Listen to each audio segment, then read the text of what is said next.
Hello প্রিয় technician ভাইয়েরা, আশা করি আপনারা সবাই ভালো আছেন, সুস্থ আছেন। তো আজকে আবারও একটা প্যানেলের উপরে যে বেসিক একটা নলেজ নিয়ে আপনাদেরকে আমি একটা বেসিক একটা ধারণা দিতে চাচ্ছিলাম যে প্যানেল কত প্রকারের আছে। এর আগে একটা ভিডিও আমি করেছিলাম যেটায় আপনাদেরকে প্যানেলের কয়েকটা পার্ট দেখিয়েছিলাম, 4 প্রকারের না 5 প্রকারের প্যানেল আমি আপনাদেরকে দেখিয়েছিলাম আগের ভিডিওতে। তো যারা ওই ভিডিওটা দেখেননি, দুটো ভিডিও আমি করেছিলাম প্যানেলের উপরে বেসিক ধারণা নিয়ে। তো ওই ভিডিওগুলো আপনারা একটু দেখে আসতে পারেন, আমি আই বাটনে লিঙ্ক দিয়ে দেবো এবং ডিসক্রিপশন বক্সে দিয়ে দেবো।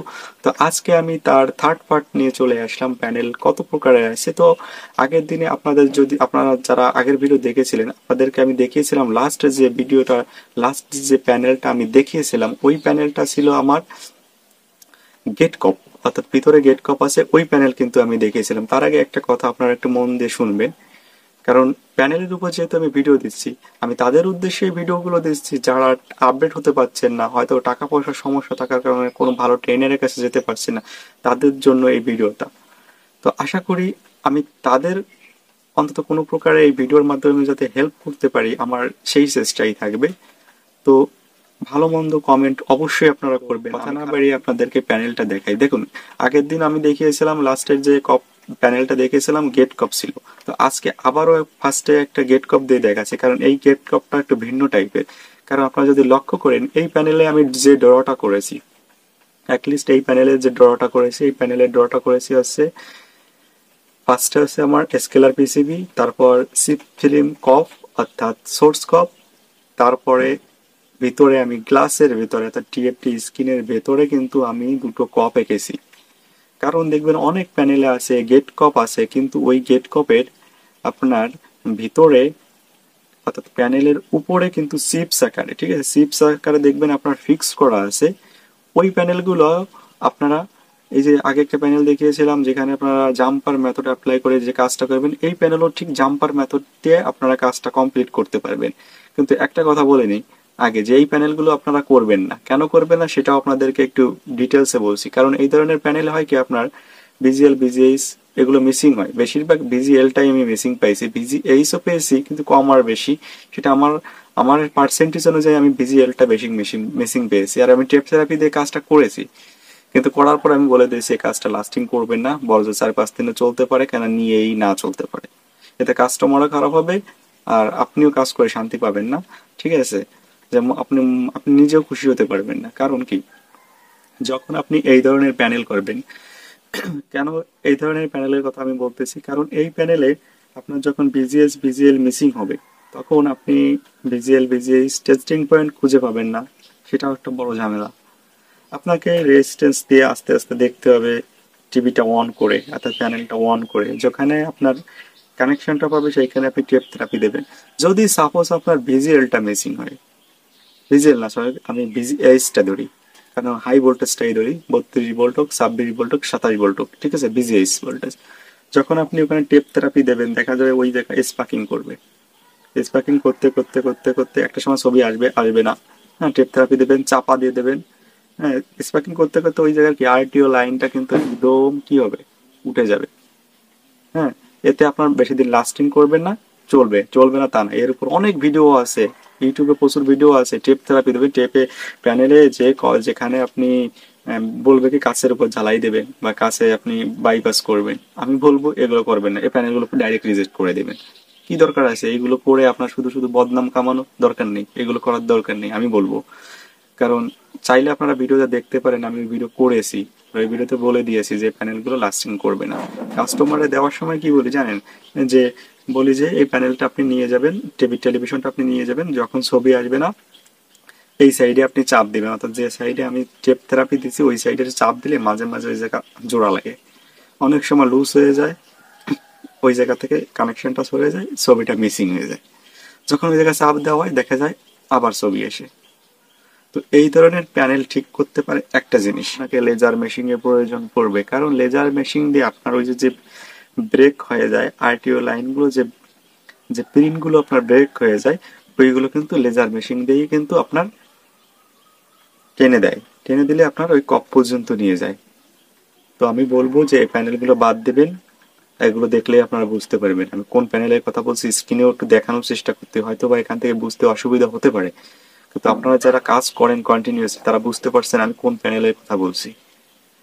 আপনার প্যানেল যে কোনো প্যানেল আসুক না কেন, আপনারা আগে আই ভেরিফিকেশনটা ঠিক মতো করবেন, সুন্দরভাবে দেখবেন, খুলবেন প্যানেলে কোথাও ওয়াটার গেছে কিনা, বৃষ্টির সিজ বা কোথাও স্পার্কিং বা কপ পুড়ে গেছে কিনা, কপের যে আইসি থাকে, সিপ ফিল্মস যে আইসি গুলো থাকে, ওই আইসি গুলো কালো হয়েছে কিনা এটা একটু লক্ষ্য করবেন। কারণ কাজ করার আগে ভালো হচ্ছে কাজটা করার আগে কিছু ধারণা নিয়ে কাজটা করা, বা আপনার দেখে শুনে কাজটা করা, যে আসলে এই প্যানেলটা আমি দেখতেছি এই জায়গায় একটু স্পার্কিং আছে বা কালো হয়ে আছে, তাহলে সমস্যা এখান থেকে আসতে পারে, ওখান থেকে আপনি আপনি আইডেন্টিফাই করে নিলেন, এটা আপনার জন্য ভালো, সময় বাঁচবে, আপনার কাজের মানে গতিও বাড়বে। আমি ডিটেলসে তো ভিডিও দিব, কিন্তু বেসিকটা তো আপনাদের একটু ধারণা দেওয়া উচিত। আমি হুট করেই কিন্তু প্যানেলের বেসিকটা কিন্তু আপনাদের দেওয়া শুরু করলাম। আপনারা যদি বলতেন যে ভাই শুরু থেকে একদম স্টার্ট থেকে দেখান, অর্থাৎ আপনার এলইডি টিভি পাওয়ার সাপ্লাই থেকে শুরু করে তারপরে আসতেছে ধীরে ধীরে প্যানেলে, তো আমিও চাইবো যে পাওয়ার সাপ্লাই থেকে শুরু করে আস্তে আস্তে ওদিকও যেতে। তো আমি প্যানেলের উপর একটু বেশি ধ্যান দিচ্ছি, কারণ প্যানেল নিয়ে অনেকের ঝামেলা। এই ধরনের প্যানেলকে আমরা গেট কপ টাইপ অফ প্যানেলও বলতে পারি, আবার নাও বলতে পারি। কারণ এই ধরনের প্যানেল আপনার একটা জিনিস আপনি লক্ষ্য রাখবেন যে এই ধরনের প্যানেলে গ্লাসের উপর অর্থাৎ টিএফটি যে স্ক্রিন অর্থাৎ গ্লাস বা প্যানেল যেটা আমরা বলে থাকি, সেখানে কিন্তু দেখবেন চিপস আকারে দুটো কপ লাগানো আছে এবং ওই কপের একটু নিচে মানে যেখানে আপনার যে আইসিটা লাগানো রয়েছে চিপস টাইপের যে আইসি, ওইটার নিচে হচ্ছে টেস্টিং পয়েন্ট দেওয়া থাকে, আর একদম উপরে দেখবেন টেস্টিং পয়েন্ট দেওয়া থাকে। তো এই টেস্টিং পয়েন্টে কিন্তু আপনার টেপ থেরাপি দিয়ে আপনার এই প্যানেল কিন্তু আপনি রেডি করতে পারেন, কিন্তু আপনি কিন্তু এইটার কোনো ডাটাশিট কিন্তু আপনি নেটে পাবেন না। সেহেতু আপনি যখন এই ভোল্টেজগুলো মিসিং হবে তখন আপনি স্কেলার পিসিবি থেকে জাম্পার কানেকশন দিয়ে আপনি রেজিস্ট্যান্সের থ্রুতে আপনি ওই যে টেস্টিং পয়েন্টগুলো আছে এখানে আপনি এক এক করে কানেকশন দিয়ে দেখতে পারেন বা ধরে ধরে দেখতে পারেন, যেখানে আপনার ছবি ক্লিয়ার আসবে বা ঠিক হবে সেইখানে আপনি টেপ থেরাপি দিয়ে রাখতে পারেন। তো এক্ষেত্রে আপনার প্যানেল বেশি দিন লাস্টিং করবে না, এই প্যানেল না করাই ভালো। তো এই ধরনের ভিডিও কিন্তু আপনারা স্ক্রিনের উপর দেখতে পাচ্ছেন যে এই ধরনের প্যানেল আমি কিভাবে কাজ করেছি। আপনারা চাইলে এই ভিডিওটা একবার দেখে আসতে পারেন যে এই ধরনের প্যানেল একদম না করাই ভালো। তো নেক্সটে আপনাদেরকে আমি দেখাই যে 6 নাম্বারে যে প্যানেলটা আমি রেখেছি সেটা হচ্ছে 2 সাইড গেট কপ, অর্থাৎ both side gate cop type of panel. তো এই ধরনের প্যানেল যখন আপনি কাজ করবেন বা যখন আপনি কাজ করবেন একটা জিনিস লক্ষ্য রাখবেন, লক্ষ্য করলে একটু খেয়াল করে দেখুন এই প্যানেলটা দুটো সাইডেই গেট কপ আছে এবং এই ইমেজটায় একটা প্রবলেম আছে। সেটা হচ্ছে কি, আপনারা যদি লক্ষ্য করেন যে কোথাও স্ক্রিনের উপর ডার্ক হয়ে আছে এক সাইডে, তো এই ধরনের প্যানেলে হয় কি ডাবল সাইডে কপ থাকে, লেফট সাইড রাইট সাইড 3টা থাকতে পারে, 3 করে 6টা থাকতে পারে, এ পাশে 3টা, লেফট সাইডে 3টা, রাইট সাইডে 3টা, এরকম থাকতে পারে। দেন আপনার দুটো সাইডে লেফট সাইডে দুটো, রাইট সাইডে দুটো, এরকম থাকতে পারে। তো এই ধরনের প্যানেলে আপনারা কিন্তু গেট কপ উঠায় কিন্তু আমরা কাজ করতে পারি। আর এই ধরনের প্যানেলে অনেক সময় জাম্পার করাও লাগে, অনেক সময় করা লাগে না, কিন্তু গেট কপ উঠায় কিন্তু এই ধরনের প্যানেল রেডি করা যায়।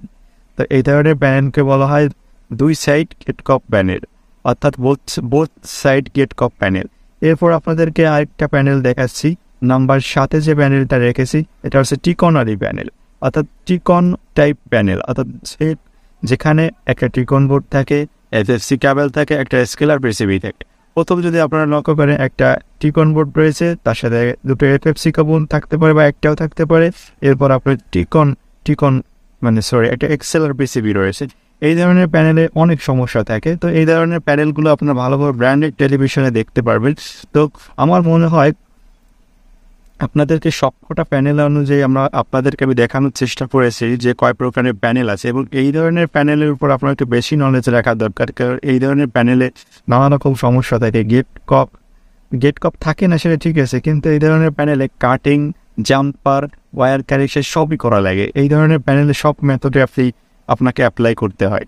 যখন এই ধরনের দেখবেন প্যানেল, তো এই ধরনের প্যানেলে আপনার অড ইভেন থাকবে, অড ইভেন আপনাকে ঘোরায় দিতে হয়, ডাইরেক্ট ডিজিএলের সাথে কানেক্ট করে পড়তে হয়। অড ইভেন ঘোরায় দিলে অনেক সময় হয় বা এছাড়াও আরও কতগুলো টিপস রয়েছে যেগুলো আপনার আলাদা ছোটো রেজিস্ট্যান্সের তুলতে বা আলাদা টিকন থেকে ভোল্টেজ নিয়েও কিন্তু আপনি এই ধরনের প্যানেল রেডি করতে পারবেন।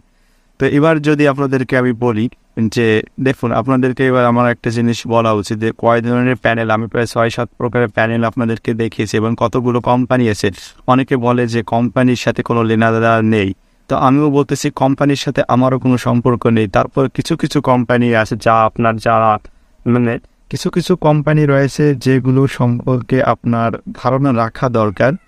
আমি যদি বলি স্যামসাং, এলজি, পান্ডা, বিওই, ইনোলাক্স, এই ধরনের প্যানেল, মোটামুটি কিছু কিছু প্যানেল সম্পর্কে আপনার একটু নলেজ রাখা দরকার। তারপর আমি যেহেতু বলেছি প্রতিটা সপ্তাহে অর্থাৎ প্রতি সপ্তাহে একটা প্যানেলের উপর একটা ক্লাস দিব, এর তো একটা ধারাবাহিক ক্লাস তো থাকবেই। এছাড়া আমি নেক্সট একটা ভিডিও দেবো যেটা আছে প্যানেলের উপর বা মাদারবোর্ডের উপর কোথায় কোন কম্পোনেন্ট লাগানো থাকে, এটা যদি কখনো রিমুভ হয়ে যায় বা না থাকে, আপনি কীভাবে বুঝবেন যে এখানে এই কম্পোনেন্ট ছিল বা থাকবে। তো আপনারা আমার ভিডিও কন্টিনিউ করবেন, আমারও যতটুকু সাধ্য, আমি যতটুকু জানি আমার নলেজ থেকে আপনাদেরকে সেইটুকু আপনাদেরকে আমি শেয়ার করব। যদি ভিডিওটা ভালো লেগে থাকে অবশ্যই আপনারা একটা মন্তব্য করবেন, আপনাদের যেটা মনের ইচ্ছা, মানে যেটা আপনার মনে আছে যে আমার এই ভিডিওটা দেখে অন্তত একটু হলেও আপনি উপকৃত হয়েছেন, তাহলে একটা কমেন্ট অবশ্যই করবেন। আর আমার যতটুকু সম্ভব আমি ততটুকুই আপনাদেরকে দেখানোর চেষ্টা করব।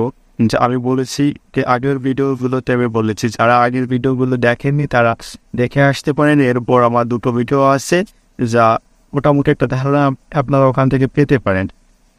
যাই হোক, আমি বলেছি নেক্সটে যেহেতু এই ভিডিওগুলো ছিল বেসিক লেভেলে, অর্থাৎ শুধু জানার জন্য প্যানেল কত প্রকার আছে এইগুলো জানার জন্য, আমি কিন্তু এখনও ফুল কাজের ভিতরে কিন্তু আপনাদেরকে আমি নিয়ে যাইনি যে এই প্যানেলগুলো এইভাবে অফ করে, বেসিক সাপ্লাই কীভাবে যায়, তারপর এবিডি, বিকম, বিজেল, হ্যাঁ এইগুলো কীভাবে অন হয়, কীভাবে বুস্ট করে, কীভাবে স্টেপ ডাউন করে, কীভাবে বিজেল হয়, টিকন প্রসেসর কীভাবে কাজ করে, লেভেল সেক্টর আইসি কীভাবে কাজ করে, গামা আইসি কীভাবে কাজ করে, ইপ্রম অর্থাৎ মেমোরি আইসি, প্লাস আইসি, প্যানেলের উপরে প্লাস আইসি কেন দেয়, কী জন্য এই মেমোরি আইসি অন্য অন্য যে আইসিগুলো থাকে সেগুলো কিভাবে কন্ট্রোল করে, এনাবেল সিগন্যাল কিভাবে কাজ করে, আস্তে আস্তে ধীরে ধীরে আমি দেওয়ার চেষ্টা করব। আমার যতটুকু শব্দ আপনাদেরকে ততটুকু আমি দেখানোর চেষ্টা করব। আমার কথায় কিছু ভুল ত্রুটি হতে পারে, ক্ষমা সুন্দর দৃষ্টিতে দেখবেন। আশা করি ভিডিওটা আপনাদের ভালো লেগেছে। ধন্যবাদ